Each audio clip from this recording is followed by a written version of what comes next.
लो जी, बाबर आजम को फिर से बुला लिया कैंप में। माइक हैसन जो हमारे हेड कोच है, उसका मेंटली इश्यू मुझे लगता है, स्क्रू कोई ढीला है। बाबर आजम को फिर से बुला लिया है कैंप में, जो कैंप लगेगा 9 जुलाई से और ख़त्म होगा 15 जुलाई को। किस वजह से बुलाया गया है, इसके पीछे रीज़न सुनकर आप भी हंसेंगे दोस्तों। जो हमारे सीनियर प्लेयर है बाबर आजम, मोहम्मद रिजवान और शाहीन शाह अफरीदी, जिसमें नसीम शाह भी शामिल है, वसीम जूनियर भी शामिल है, 5 टॉप के प्लेयर शामिल है। इनको बुला लिया गया है किस वजह से? जो हमारा T20 का स्कोर का ऐलान हुआ था वर्सेस बांग्लादेश, ये आप देख सकते हैं, इनको ट्रेंड करने के लिए या अल्लाह, यानी जो ट्रेनिंग हासिल करेंगे वो सीनियर प्लेयर से ये कुछ सीखेंगे T20 फॉर्मेट के रिलेटेड। यानी बाबर आजम T20 फॉर्मेट के प्लेयर नहीं है, रिजवान T20 फॉर्मेट का प्लेयर नहीं है, शाहीन नहीं खेल सकता, लेकिन हमारे प्लेयर को ये ट्रेंड कर सकता है। यानी ट्रेनिंग में जरूर हिस्सा लें बाबर आजम, मोहम्मद रिजवान और शहनशाह अफरीदी, नसीम शाह। इनको पता नहीं जलील करने के लिए रखा हुआ है या फिर वाकई मैनेजमेंट ये सोचती है कि ये हमारे की प्लेयर हैं, ये फ्यूचर में T20 स्क्वाड का हिस्सा रहने वाले हैं, चाहे एशिया कप आ जाए, चाहे T20 वर्ल्ड कप आ जाए। लेकिन खबरें सुनने को कुछ और मिलती हैं।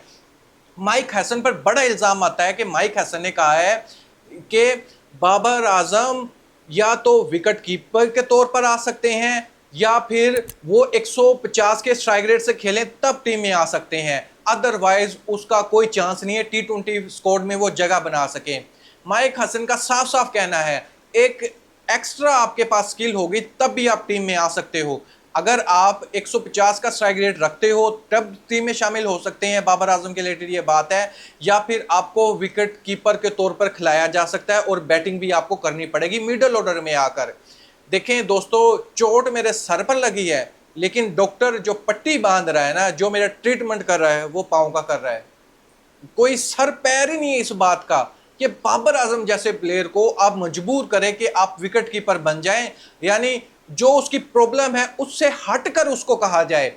चलो मान लिया, आप बोलो बाबर आजम को सिचुएशन क्या है, आपको स्ट्राइक रेट मेंटेन करके रखना है, कम से कम आपका चलो 140 का स्ट्राइक रेट होना चाहिए, वो भी मैच के सिचुएशन के हिसाब से। 150 का स्ट्राइक रेट शाहिद अफरीदी के अलावा कोई भी पाकिस्तान टीम में पैदा ही नहीं हुआ जिसका 150 का स्ट्राइक रेट हो अभी तक। अगर हम मिनिमम मिनिमम 500 से 700 रन भी करें T20 फॉर्मेट में, कोई भी ऐसा प्लेयर नहीं है पाकिस्तान टीम में जिसका 150 का स्ट्राइक रेट हो। इवन फखर जमान जो हमारा बेस्ट प्लेयर है, जिसको फखर है, हमें प्राउड फील होता है, पाकिस्तान का वो फखर है, उसका 150 का स्ट्राइक रेट नहीं है, उसका अब जाकर कहीं 132 का स्ट्राइक रेट हुआ है दोस्तों। तो बाबर आजम को मजबूर किया जा रहा है कि आपका 150 का स्ट्राइक रेट होना चाहिए या फिर आपके पास एक एक्स्ट्रा स्किल होना चाहिए विकेट कीपर के तौर पर, तब आप टीम में शामिल हो सकते हो। दोस्तों पहले भी ऐसा हुआ है कि 3 कैंप लगे थे जिसमें शाहीन, बाबर, रिजवान, ये तीनों प्लेयर थे और ये 3 ग्रुप बनाए गए थे और इन ग्रुप का जो हेड था वो ये तीनों प्लेयर थे। एक ग्रुप का हेड था बाबर आजम, एक का था रिजवान और तीसरे ग्रुप का था शहनशाह अफरीदी। वो अलग बात है, बाबर आजम बीच में छोड़कर चले गए थे। लेकिन अब जो स्क्वाड का ऐलान होता है पाकिस्तान क्रिकेट बोर्ड की मैनेजमेंट बुला लेती है बाबर, रिजवान, शहनशाह अफरीदी को और ये नसीम शाह, वसीम जूनियर को कि आइए जनाब हमारे प्लेयर को रेडी कर दीजिए। यानी जो आपके कोचेज हैं, जो आपके मेंटोर बने बैठे हुए थे, जो आपके डायरेक्टर हैं, जितने आप अब्दुल रज़ाक है, यंग प्रोग्राम यूथ के जो हेड है अजहर अली है, ये सारे के सारे क्या ये सिर्फ एसी में बैठने के लिए हैं? अगर अपने प्लेयर को रेडी करेंगे, ये बाबर आजम, मैं भी मानता हूं कि अच्छी बात है, कैंप में होना चाहिए, चलो पाकिस्तान टीम के साथ अटैच तो हैं, लेकिन फिर आप पिक्चर क्लियर कर देना कि बाबर आजम हमारे प्लान का हिस्सा हैं, बाबर आजम को हम नहीं छोड़ रहे, ना ही रिजवान, शाहीन को, लेकिन हम यंग टैलेंट को आजमा रहे हैं। लेकिन स्कोर की तरफ हम देखते हैं यंग टैलेंट, सुम्मा अल्हम्दुलिल्लाह, ये मोहम्मद नवाज कहाँ से यंग टैलेंट आ गया? इसकी कौन सी ऐसी परफॉर्मेंस थी, मुझे तो समझ नहीं आया। जब से ये ड्रॉप हुआ है, इसने किसी मैच में भी मैन ऑफ द मैच हासिल किया हो, जिस वजह से ये भाई लगा पाकिस्तान को कि इसको T20 स्क्वाड में डायरेक्ट भर्ती कर लेना चाहिए, वो भी शादाब खान की जगह पर। देखें अब इस पर बंदा क्या बोले, क्यों कोई मेंटली इशू है क्या? क्या प्रॉब्लम क्या आखिर पाकिस्तान क्रिकेट बोर्ड में? प्रेस कॉन्फ्रेंस होती है जी, प्रेस कॉन्फ्रेंस में कोई भी सिलेक्टर नहीं आता जो आकर ये बता सके कि इन तीनों प्लेयर को क्यों ड्रॉप किया और जो सिलेक्ट किए हैं उसके पीछे रीजन क्या है, उनको तो पता नहीं है। सवाल पूछते थे कुछ, वो स्टेडियम पर सवाल का जवाब ले जाते थे। यानी प्रेस जो कॉन्फ्रेंस की थी स्क्वाड के लिए, उसमें कोई सिलेक्टर ही नहीं आया। यानी जो स्क्वाड को पिक कर रहा है, जब वही प्रेस कॉन्फ्रेंस में नहीं आएगा तो जो जर्नलिस्ट है वो क्या दीवारों में सर मारने के लिए आए थे? वो उन्होंने यही पूछना था कि किस प्लेयर को किस वजह से पिक किया है, जिसको ड्रॉप किया है उसके पीछे कुछ रीजन क्या है, वो हमारे सामने रखें। लेकिन पाकिस्तान क्रिकेट बोर्ड पता नहीं क्या करने लग रहा है, तो दुनिया मजाक बना रही है दोस्तों हमारा।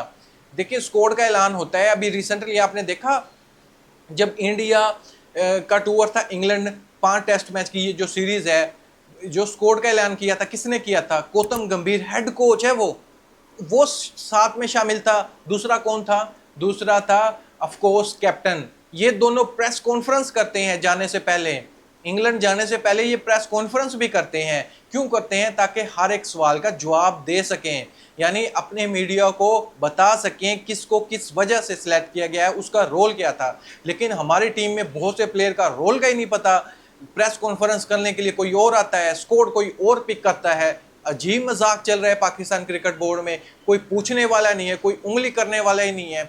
अब कोई बात कर दे तो फिर इन लोगों को बुरा भी बहुत लगता है। आप ये ईमानदारी से बताएं, सिलेक्शन कमेटी स्क्वाड पिक करती है लेकिन प्रेस कॉन्फ्रेंस करने के लिए कोई और आ जाता है। कौन सी मंतक है, कौन से इन लोगों ने गांजा पिया हुआ था जो कि ये फैसला कर लिया? इस बारे में आप क्या सोचते हैं? अपनी राय कमेंट बॉक्स में मुझे ज़रूर बताइएगा इसके रिलेटेड। और दूसरा ये बाबर आजम, रिजवान शाहीन, क्या आपको लगता है ये तीनों प्लेयर एशिया कप या T20 world cup T20 squad में जगह बना सकेंगे?